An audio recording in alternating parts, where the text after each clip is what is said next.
Welcome to Sobat Luther. Kembali lagi bersama Bambang Luther. Sebelumnya mohon maaf karena Mimin telat update. Mohon bantu donasi seikhlasnya untuk tetap bisa rutin update cerita ini. Karena Mimin perlu amunisi berbayar untuk membuka episode Bambang Luther. Baku Antam. Kita langsung gas saja. Dikejar istri CEO-ku. Bab 2345. Melihat mayat yang tergeletak di lantai, suasana di seluruh arena langsung menjadi hening. Para penonton tercengang dan ekspresi mereka terlihat tidak percaya dengan apa yang mereka lihat. Tidak ada yang menyangka pertarungan ini akan berakhir begitu cepat. Dalam sekejap, pemenangnya sudah diputuskan. Aku, nggak salah lihat, kan? Pemimpin Sekte Ilmu Kegelapan, Liam, malah dibunuh. Hanya menunjuk dari kejauhan saja dan bahkan nggak menggunakan pedangnya. Liam langsung terbunuh. Kekuatan ini terlalu mengerikan. Apa ini kekuatan dari ahli peringkat pertama di peringkat jenius? Benar-benar menakutkan. Setelah hening sejenak, suasana di seluruh arena langsung menjadi gempar dan semua orang terlihat sangat terkejut. Saat Liam menyerang dengan tombaknya, mereka mengira keduanya akan bertarung dengan sengit. Bagaimanapun juga, Liam adalah sosok yang terkenal di dunia persilatan juga dan dianggap sebagai seorang ahli dimanapun dia berada. Menurut para penonton, meskipun Liam akan kalah dari Hasta, dia juga tidak akan kalah dengan begitu menyedihkan dan bisa bertahan selama puluhan serangan.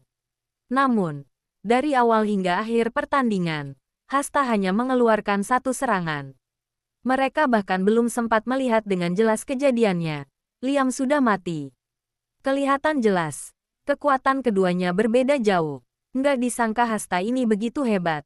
Kali ini kita dalam masalah, kata Roselia di kursi penonton sambil mengernyitkan alis dan ekspresinya serius. Sebelumnya, dia berpikir Lian bisa memaksa Hasta untuk menunjukkan beberapa teknik, tetapi hasilnya benar-benar di luar dugaannya. Selain merasakan kekuatan Hasta, dia tidak mendapatkan informasi apapun. Hanya dengan satu jari saja sudah bisa mengalahkan ahli tingkat master.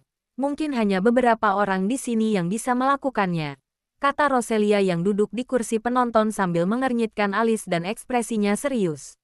Roselia berpikir hasil pertandingannya tidak mungkin seperti ini, kecuali ada perbedaan besar dalam tingkat kultivasi. Dengan kata lain, saat ini Hasta mungkin sudah mencapai tingkat Grandmaster dan berbeda jauh dibandingkan dengan orang seusianya. Saat memikirkan hal itu, Roselia saat menikali di itu, Rosen menoleh ke arah Adam di sampingnya. Meskipun Adam memiliki bakat yang luar biasa dan pemahaman yang tajam, Adam juga masih belum berhasil mencapai tingkat Grandmaster. Jika harus bertarung melawan Hasta, peluang Adam untuk menang mungkin akan kecil. Meskipun keduanya hanya berbeda satu tingkat, kekuatannya berbeda jauh. Memang lawan yang merepotkan, gumam Adam sambil menatap tajam pada Hasta yang berada di atas arena. Meskipun terkejut, dia tidak terlihat takut dan malahan penuh dengan niat bertarung. Makin kuat lawannya, dia makin bersemangat untuk mengeluarkan seluruh potensinya. Dia ingin memanfaatkan kompetisi ini untuk menerobos batasan dan menjadi lebih kuat. Dr. Luther, sekarang kamu pasti merasa tertekan, kan? Tanya Missandei sambil menatap ke samping dan tersenyum. Bukan hanya tertekan, ini benar-benar nggak berbelas kasihan, jawab Luther sambil menghela napas dan merasa agak pusing. Seorang ahli pedang memiliki daya serang yang sangat kuat dan Hasta adalah yang terkuat di antara mereka. Begitu Hasta bertindak, lawannya pasti akan kehilangan nyawanya. Jika bertemu dengan lawan seperti ini, tidak mungkin tidak merasa pusing. Di kursi utama, Logan yang jarang tersenyum pun langsung mencibir. Ketua Yusril, kamu sudah lihat, kan? Inilah yang namanya bakat dan kekuatan. Kalau muridmu dibandingkan dengan muridku, bagaimana menurutmu? Besok kita akan tahu siapa yang lebih kuat, jawab Yusril sambil mendengus dan ekspresinya terlihat muram. Dia tidak ingin mengakuinya, tetapi dia tahu betul Adam bukan tandingan Hasta jika dilihat dari kultivasinya. Kecuali Adam bisa menerobos batasan dan mencapai tingkat Grandmaster, kekuatan keduanya baru sebanding. Orang yang tahu kapan mundur adalah orang bijak. Kalau kamu nggak ingin muridmu tergeletak di atas arena, sebaiknya segera buat rencana, kata Logan sambil tersenyum sinis. Rencana yang dimaksudnya adalah menyerah. Ekspresi Yusril menjadi dingin saat mendengar perkataan itu, tetapi tidak merespons. Masih ada 1 hari lagi. Sepertinya dia harus membantu Adam untuk menerobos tingkatan. Pertandingan selesai. Selamat pada kandidat nomor 2 atas kemenangannya. Setelah tertegun mendengus dan ekspresinya terlihat muram, dia tidak ingin mengakuinya. Tetapi dia tahu betul Adam bukan tandingan hasta jika dilihat dari kultivasinya. Kecuali Adam bisa menerobos batasan dan mencapai tingkat Grandmaster, kekuatan keduanya baru sebanding. Orang yang tahu kapan mundur adalah orang bijak. Kalau kamu nggak ingin muridmu tergeletak di atas arena, sebaiknya segera buat rencana, kata Logan sambil tersenyum sinis. Rencana yang dimaksudnya adalah menyerah. Ekspresi Yusril menjadi dingin saat mendengar perkataan itu, tetapi tidak merespons. Masih ada 1 hari lagi. Sepertinya dia harus membantu Adam untuk menerobos tingkatan. Pertandingan selesai. Selamat pada kandidat nomor 2 atas kemenangannya. Setelah tertegun mendengus dan ekspresinya terlihat muram, dia tidak ingin mengakuinya. Tetapi dia tahu betul Adam bukan tandingan hasta jika dilihat dari kultivasinya. Kecuali Adam bisa menerobos batasan dan mencapai tingkat Grandmaster, kekuatan keduanya baru sebanding. Orang yang tahu kapan mundur adalah orang bijak. Kalau kamu nggak ingin muridmu tergeletak di atas arena, sebaiknya segera buat rencana, kata Logan sambil tersenyum sinis. Rencana yang dimaksudnya adalah menyerah. Ekspresi Yusril menjadi dingin saat mendengar perkataan itu, tetapi tidak merespons. Masih ada 1 hari lagi. Sepertinya dia harus membantu Adam untuk menerobos tingkatan. Pertandingan selesai. Selamat pada kandidat nomor 2 atas kemenangannya. Setelah tertegun sejenak, Nabel segera mengumumkan hasil pertandingannya. Nggak menarik, kata Hasta sambil melirik mayat yang tergeletak di lantai, lalu langsung berbalik dan pergi. Pertandingannya hari ini sudah selesai. Hanya akan membuang-buang waktu saja jika dia tetap tinggal di sini. Lebih baik dia kembali untuk kultivasi. Setelah istirahat sejenak, Nabel kembali naik ke atas arena dan berkata dengan lantang, pertandingan ketiga akan segera dimulai. Silakan kandidat nomor 3 dan nomor 14 untuk naik ke arena. Begitu mendengar perkataan itu, seseorang yang anggun tiba-tiba melayang dari kerumunan dan perlahan-lahan mendarat di atas arena. Rambutnya putih, tubuhnya ramping, dan penampilannya sangat cantik, jauh melampaui orang biasa. Saat mendarat, dia juga terlihat sangat memukau. Dia adalah wanita suci dari sekte sihir, Charlotte. Hahaha, akhirnya giliranku. Pada saat itu, tiba-tiba terdengar suara tawa yang bergema di seluruh arena.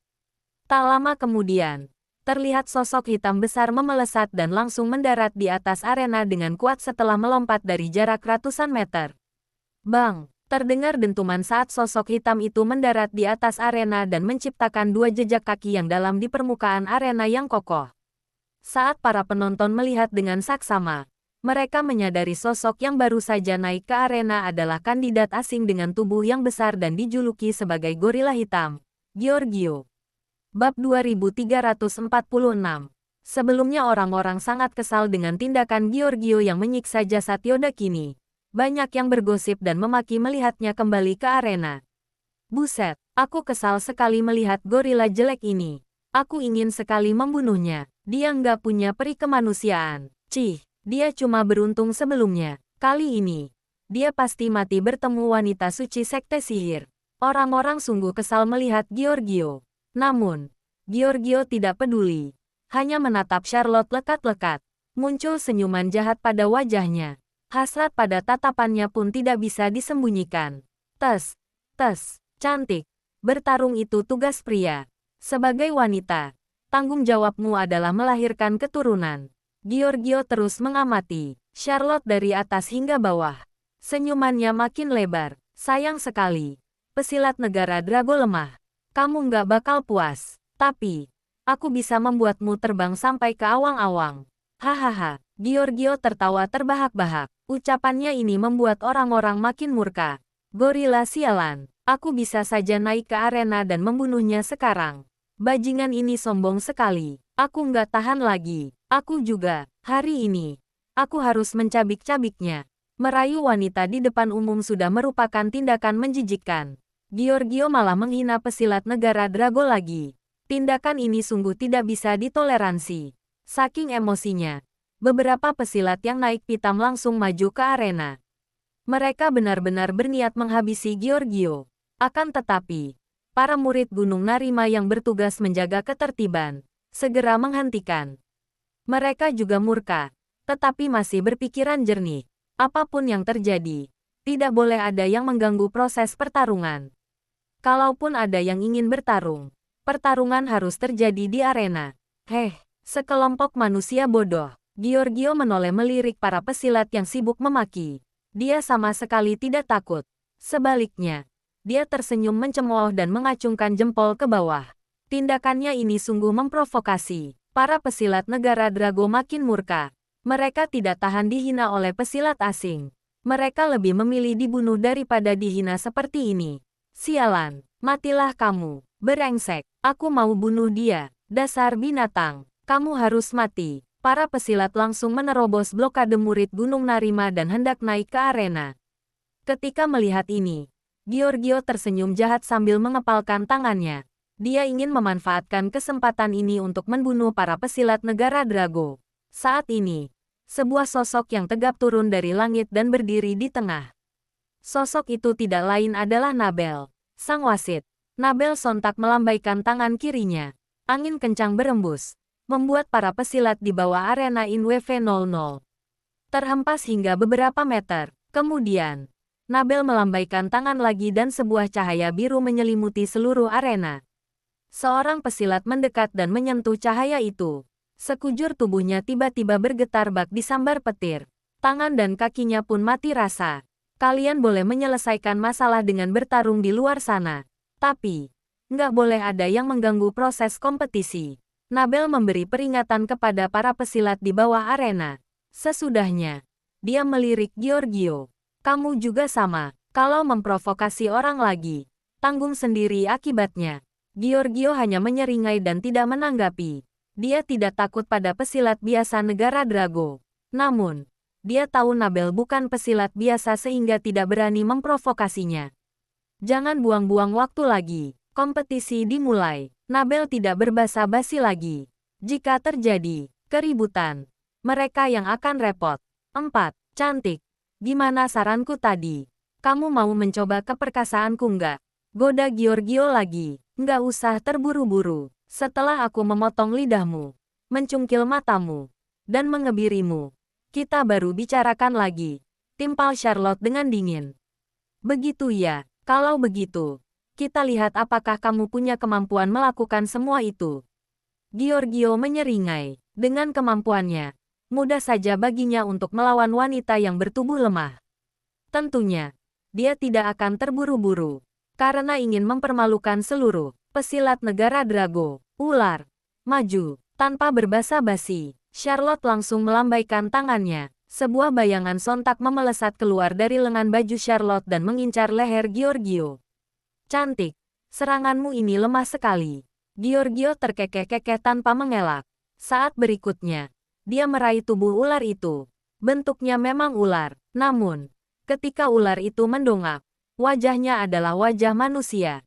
Giorgio pun terperanjat. Menyeramkan sekali. Apa ini? Giorgio seketika merasa panik. Dia hendak mengempaskan ular itu. Tetapi ular itu sontak menggigit tangan Giorgio. Bab 2347. Karena kesakitan, Giorgio langsung melempar ular aneh itu. Namun, ular itu malah menyerangnya lagi. Cari mati. Giorgio mendengus. Lalu meninju ular itu hingga hancur dan menyisakan kabut darah. Kemudian, dia mendongak menatap Charlotte sambil tersenyum sinis. Cantik, kamu kira ular kecil seperti ini bisa melukaiku? Kamu rasa ularku nggak bisa melukaimu? Coba lihat tanganmu yang digigit. Charlotte tersenyum mengejek. Giorgio menunduk. Mendapati ada 2 lubang kecil seperti ditusuk jarum. Namun, tidak ada darah yang mengalir.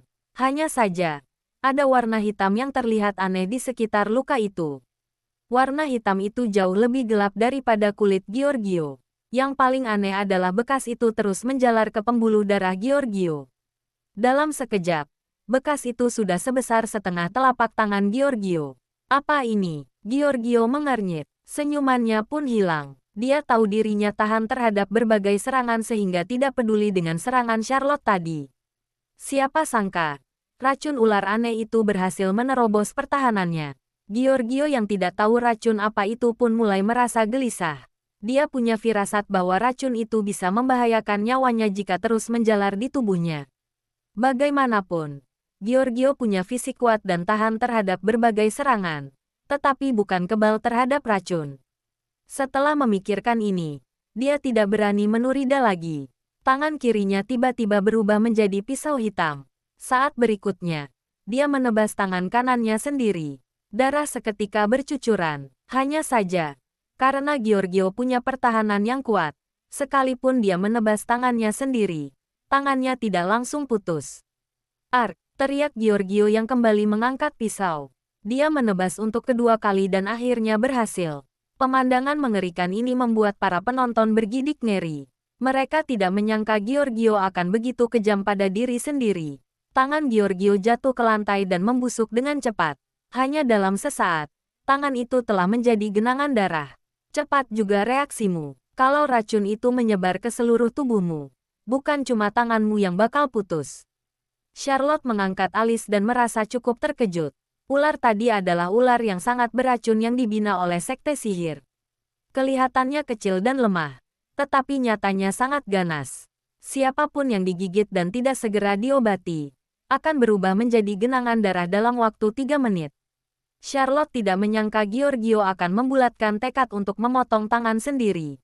Tekadnya ini telah menyelamatkannya. Dasar wanita jahat, kamu ingin membunuhku. Nggak semudah itu. Wajah Giorgio tampak ganas. Ketika berbicara, tangannya yang putus pun tidak berdarah lagi dan mulai berubah bentuk menjadi bilah tajam. Jika dibandingkan dengan bilah di tangan kiri, bilah di tangan kanan ini agak pendek. Monster macam apa ini? Gimana bisa tangannya yang sudah putus membentuk bilah? Dia sama seperti pendeta sebelumnya.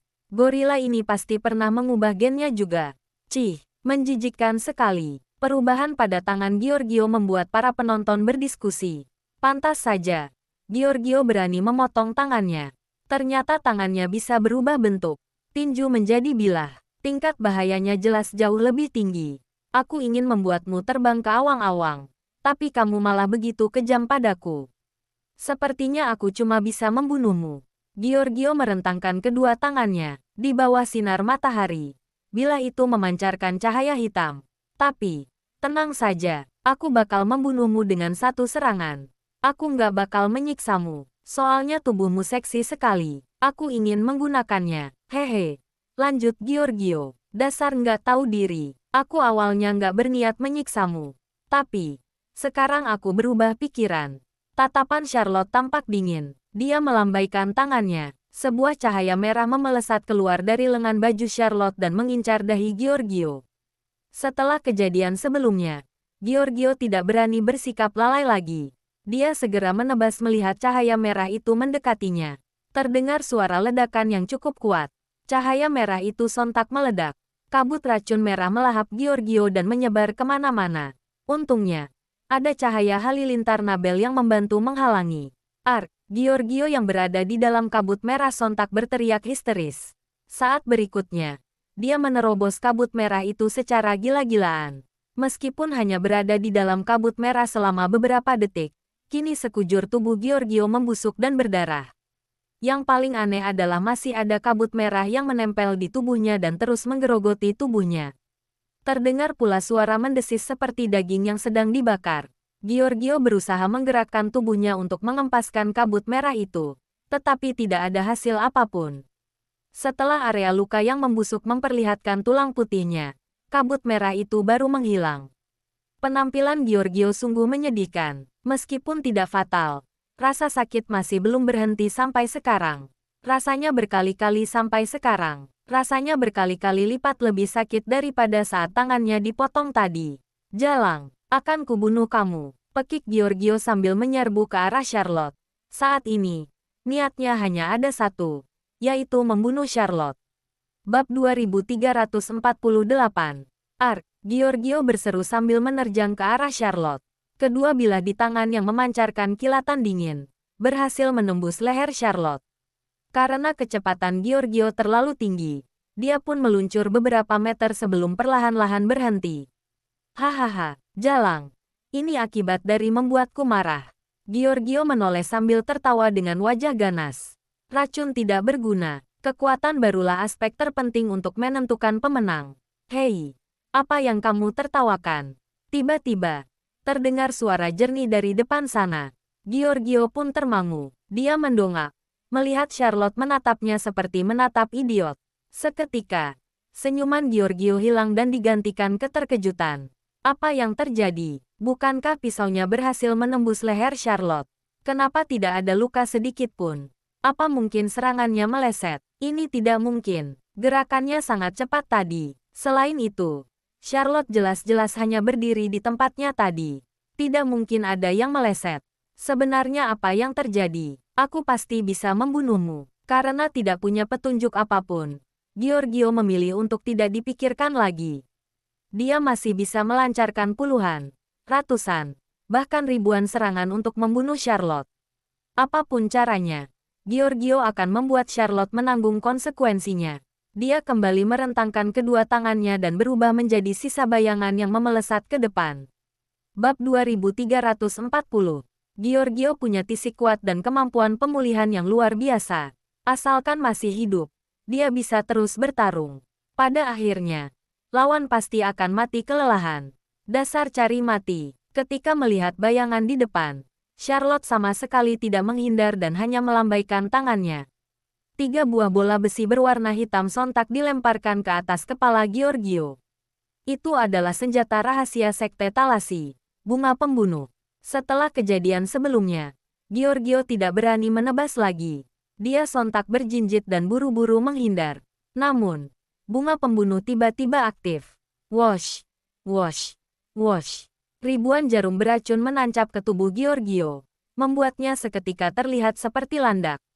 Jika master biasa, mereka pasti sudah mati setelah ditusuk 3 buah jarum beracun. Namun, Giorgio bukan ahli bela diri biasa. Dia punya kulit yang tebal dan pertahanan yang kuat sehingga bisa menahan serangan ini. Sekalipun tidak bisa membunuhnya, Giorgio tetap kesakitan. Apalagi, racun sebelumnya berhasil membuat tubuh Giorgio membusuk. Ark, teriak Giorgio kesakitan. Wajahnya pun memberengut. Dia tidak pernah sepasif ini. Setiap serangannya berhasil digagalkan oleh Charlotte. Awalnya adalah ular beracun, lalu diikuti kabut beracun dan sekarang jarum beracun. Parahnya, pertahanan yang selalu dibanggakan oleh Giorgio sama sekali tidak berguna di hadapan Charlotte. Sementara itu, vitalitasnya yang tinggi membuat Giorgio makin tersiksa. Akan kubunuh kamu, pekik Giorgio. Seperti orang gila tanah senat seperti orang gila. Tanpa sempat mencabut jarum di tubuhnya, Giorgio langsung menerjang ke arah Charlotte. Dia yakin dirinya tidak akan mati sehingga berani bertindak senekat ini. Tidak masalah baginya menahan ratusan serangan. Yang jelas, begitu ada kesempatan, dia pasti bisa membunuh Charlotte. Inilah yang dipikirkan oleh Giorgio. Kamu sudah terkena begitu banyak racun, tapi masih belum mati. Dasar gorila jelek. Charlotte berdecak. Matilah kamu. Giorgio sudah sangat dekat dengan Charlotte. Dia mengangkat tangan kanannya untuk menebas leher Charlotte dengan kecepatan tinggi. Hehe, Charlotte terkekeh-kekeh sinis dan tidak menghindar. Sebaliknya, dia menjulurkan tangan dan meraih bilah Giorgio dengan mudah-mudah. Apa? Ketika melihat Charlotte menangkap bilahnya dengan tangan kosong, Giorgio terbelalak. Ekspresinya dipenuhi kengerian. Bilahnya ini mengandung kekuatan besar, bahkan bisa membelah tank. Siapa sangka, Charlotte berhasil meraihnya tanpa terluka sedikit pun. Ini benar-benar di luar nalar. Wanita ini manusia atau hantu? Ini kemampuanmu. Charlotte mencebik. Biasa-biasa saja. Kamu. Giorgio tampak takut. Bibirnya bergetar. Dia tidak bisa berkata-kata. Padahal, dia mengira dirinya bisa menghabisi Charlotte dengan pertarungan jarak dekat. Siapa sangka, kekuatan dan pertahanan Charlotte melampaui dirinya. Jika tidak, Charlotte tidak mungkin berhasil menangkap bilahnya. Wanita ini begitu kuat, tetapi terus menggunakan racun. Ini membuat Giorgio merasa dirinya dipermainkan. Apa? Sekarang giliranku menyerang. Charlotte mengangkat tangannya dan meninju perut Giorgio. Bam! Tubuh kekar itu bak meriam yang memelesat hingga belasan meter. Ketika masih di udara, Giorgio memuntahkan darah. Sebelum Giorgio mendarat, Charlotte beraksi lagi. Bersambung. Tetap semangat. Sampai jumpa. Untuk lanjut bab berikutnya bantu subscribe agar channel ini dapat berkembang.